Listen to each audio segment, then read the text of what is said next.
Welcome back to another episode of KingCast. I am Jeff Osborne, coming to you from secret headquarters in Evansville, Indiana. Ironically, where some of these stories are going to originate from.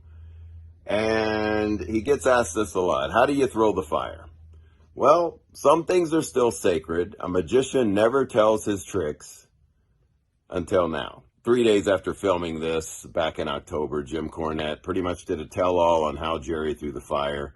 And Jerry's like, why would he do that? All the people are doing a tell-all now. All the secrets are coming out. There's no holds barred. Here's the history on how Jerry the King Lawler learned to throw the fire and where he got the idea from. Let's go to this right now. He didn't want to talk about this, so very fortunate to get this piece on video, and we appreciate you, King.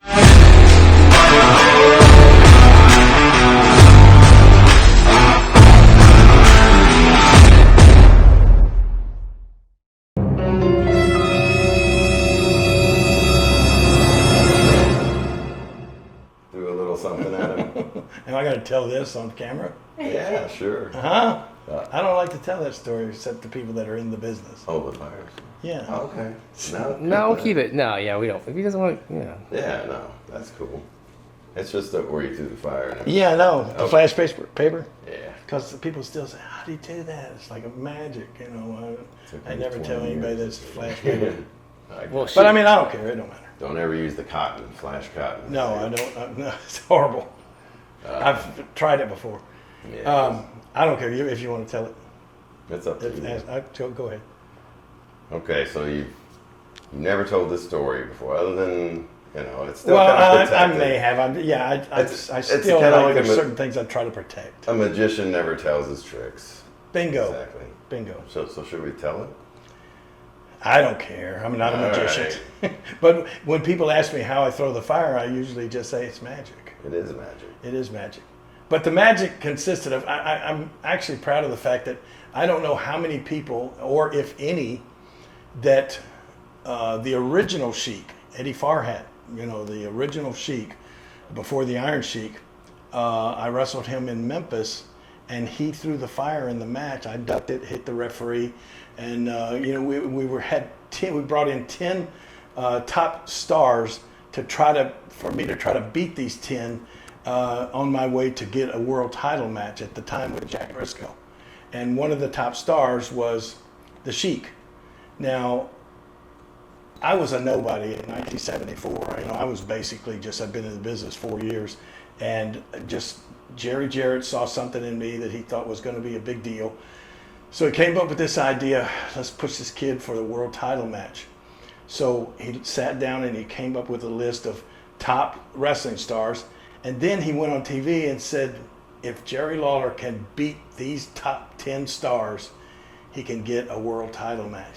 And every one of these guys, when they brought him into Memphis, they never even heard of me. And they said, how is somebody that's never been heard of to Dick the Bruiser? How is he going to beat Dick the Bruiser? Or the Sheik? How's a kid? And this is another little crazy story. The night that I wrestled the Sheik, Jerry Jarrett told me, he said, there's his dressing room, go in there and get acquainted with him and everything. And I was like knock on the door, and I walked in, and he said, come on in, kid. I walk in and sit down, and I don't know, I may have told him a story about how I got started with the drawing and all of this kind of stuff. And we've been talking for maybe, it was real nice, and we've been talking for maybe 10, 15 minutes, and he said, by the way, kid, do you know who I'm working with tonight? And I went, me? He said, oh, really? So that's the kind of situation it was. As a matter of fact, I'll never forget this story. We brought him back a little bit later, but the first night that I worked with him, he told me that he took my picture back to Detroit, that was his territory. He took my picture back to Detroit, and he gave it to the guy that does his programs. And he said, hey, I worked with this kid last night in Memphis. I'm going to try to bring him up here. He's a fabulous worker.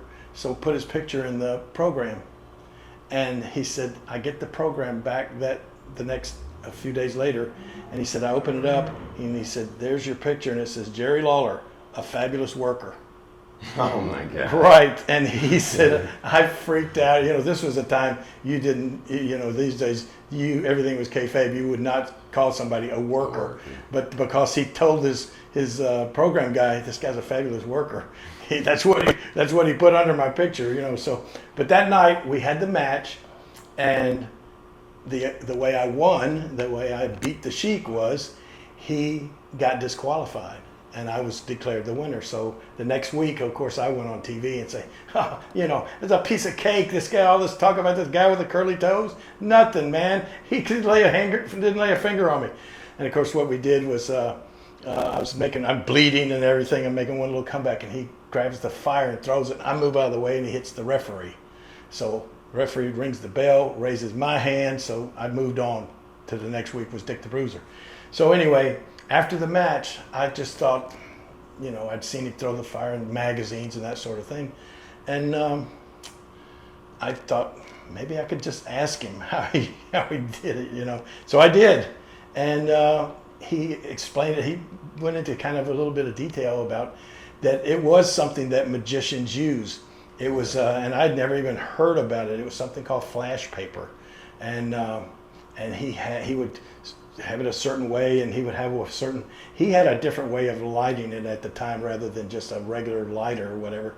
But then, when I heard the flash paper, I went in Memphis, had to go to a magic shop. There was actually a magic shop called the Fun Shop, and they had flash paper. So I bought some, and I started trying it, and I was scared to death of it because it would literally burn you. It would burn your hair off, or it would burn you if you tried to hold it in your hand too long. And so, but I got to where I was pretty adept at being able to throw fire out of nowhere. So, but I was always scared of it. I always respected the fire. So the bottom line about throwing the fire, this stuff has been banned from eBay. I've said that before. You can't buy flash paper on eBay anymore. If you do, it gets taken down and you get flagged. Don't play with fire. Leave it to the pros, or you'll get burned.